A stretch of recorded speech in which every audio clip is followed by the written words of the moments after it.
En marge de la COP 21, des représentants agricoles mais aussi du gouvernement se sont réunis afin d'évoquer les solutions que l'agriculture pouvait apporter au changement climatique.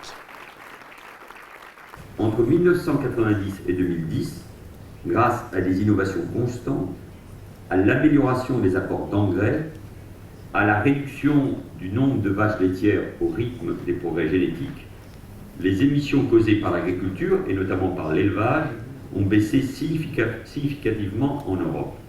Il y a aussi le développement de méthodes respectueuses des animaux et de l'environnement, avec l'adaptation des systèmes de production, le recours plus fréquent au pâturage, la meilleure alimentation des animaux, le déploiement de l'agroécologie et de l'agroforesterie. C'est pour ça que le premier écologiste du gouvernement, c'est peut-être, on l'oublie trop souvent, Stéphane Le Foll lui-même. Il le confirme.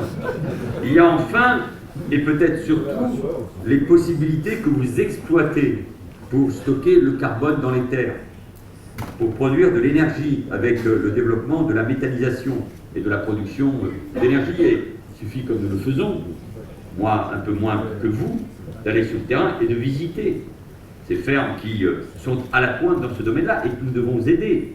Et sur le plan financier, et j'ai bien entendu votre message, mais il ne me surprend pas, des normes administratives et environnementales.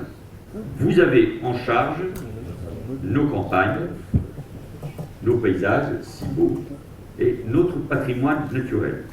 Il ne peut donc y avoir d'écologie, de protection de l'environnement sans vous. Alors, notre tâche aujourd'hui et pour les années à venir, c'est de permettre à l'agriculture de continuer à produire tout en continuant à réduire son empreinte carbone et donc en poursuivant le développement des innovations qui seront la clé d'une transition énergétique réussie.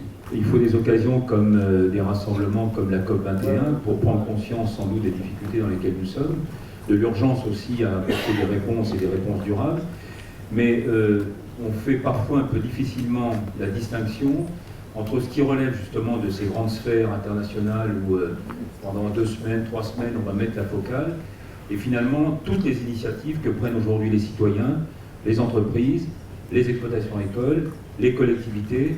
Et ça pour dire que moi il m'apparaît de plus en plus essentiel que nous remettions l'initiative au cœur justement de cette problématique du réchauffement climatique. These are not new innovations for farmers. This is what we've been doing from decades to decades. For us, it is important that the environment is sustained. Without that, there is no agriculture.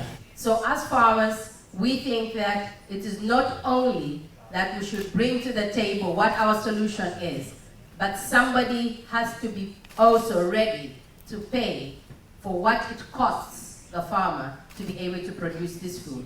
That is critical.